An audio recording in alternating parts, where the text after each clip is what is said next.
When I first had set out to start a podcast, I was 18 years old, and I knew that I was starting to get in the health and fitness industry.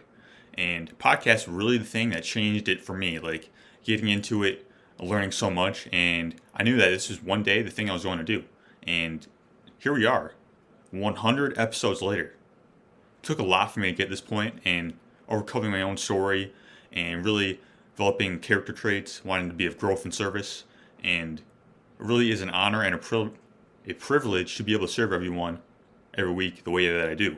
I don't take this mission lightly, and this mission ultimately is to empower people with the tools of wellness and personal development to become the greatest versions of themselves. Unfortunately, we got a lot of darkness in the world, and it just does not have to be like that. We're meant for more. We're meant for greatness.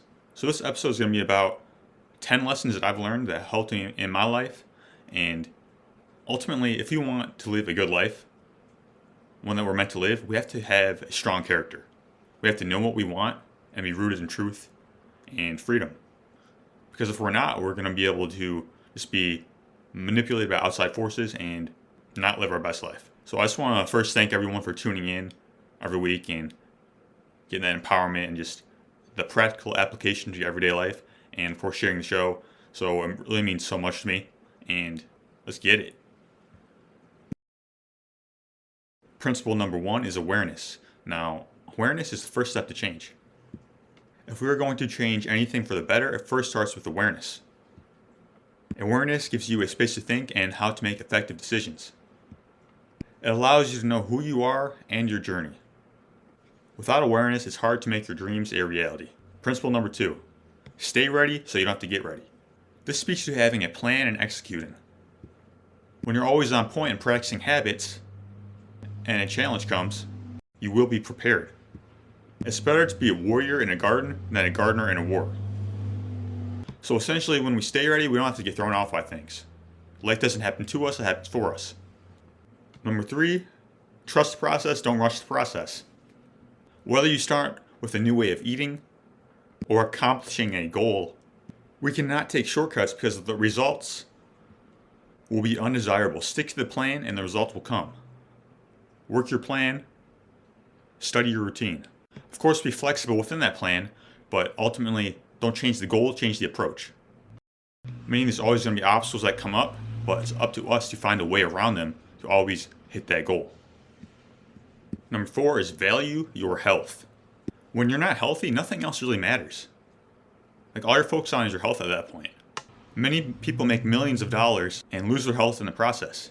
Then they spend all the money to get it back. Now, I think we should do both, but ultimately the point is value that health.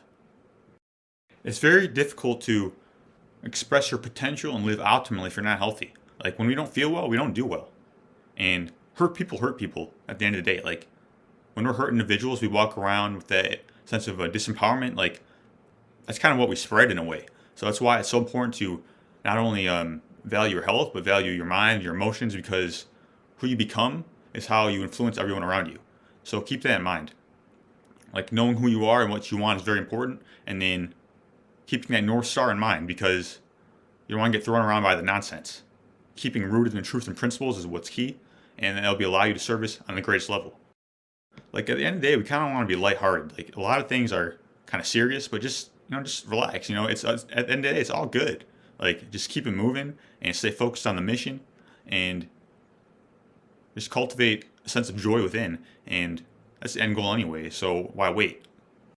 Number 5 is be the change that you wish to see in the world. We all want change, but we don't want to change that much. This means if we want to see change in the outer world, we must first see change in the inner world. Our perspective is everything. Without perspective, it's hard to see what is good and extract the wisdom from certain situations. Wherever we go, there we are. Meaning that we take everything that is going on within us, and we kind of see that. We see the world through the lens of our own filters.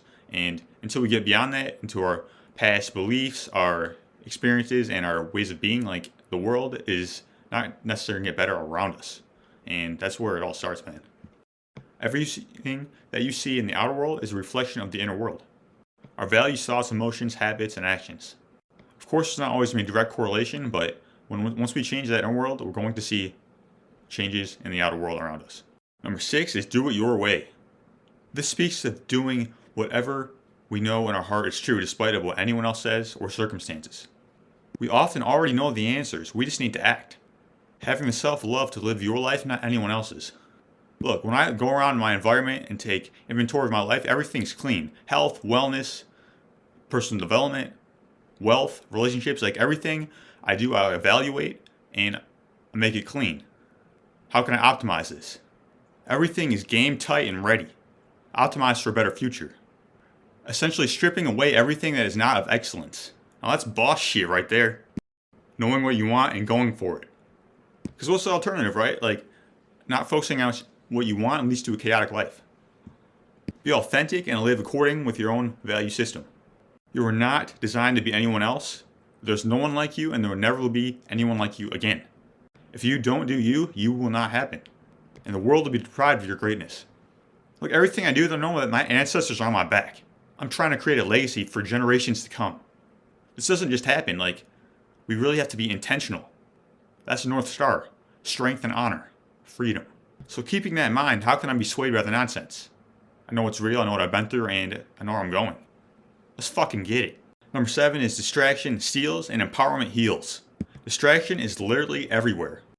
Most of us would rather tune into something fear-based than actually something that empowers us. And that's the thing that's very unfortunate. Like, we tune into the news and the media, and we're not getting any value added to our own lives.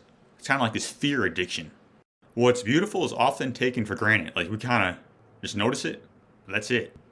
Empowerment is readily available in the forms of books, podcasts, seminars, people around us, situations.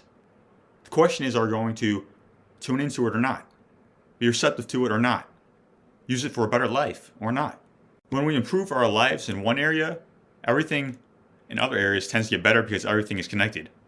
There's certain foundational principles that work for everything, even though, like, you got to learn the health and the wealth. There's different things in there, but again, like, the character is always a foundation. Number 8 is our education is within our power. Our current education system is not necessarily signed up for us to be happy, healthy, and sovereign individuals. It's kind of another arm of the matrix, if you ask me. We learn about things that don't necessarily help us in the real world, not adding to our lives or people around us. Not to say traditional education doesn't have value, but we're generally taught what to think and not how to think, and that's a big problem. Because then we're not living a free life, we're kind of just operating out of what we're told, and we will never live like according to our value system and what is real within that system. We have the opportunity to learn about anything that we want through various mediums. Ultimately, the most valuable form of learning is our own experience. Like, living life and just getting better through that, like living intentionally, asking questions like, so how can I get better? How can I learn from this? How can I expand the mission? How can I serve? Like, the questions that we ask will determine our actions and ultimately the quality of our own lives. So stay in tune with how we think, how we feel, and the questions that we ask, because ultimately, like, the trajectory and the destiny that we're heading is going to be determined right here and right now. Number 9 is give yourself a space to think. We are inundated with a plethora of information every single day. We have a ton of knowledge, but are starving for wisdom. Rarely do we stop and think and process what we actually learned. There seems to be a lack of deep thought and devotion to excellence in the culture. A light, not a shadow. Processing what we know leads to wisdom, and wisdom leads to growth and change. Separating fear and illusion from what is real will ultimately get the results that we want in life. Stay free, my friend. Number 10 is challenges can be alchemized into gifts. Now, if there's anything I know, it's this right here. Everything that we go through is designed to qualify us for the person that we're meant to be.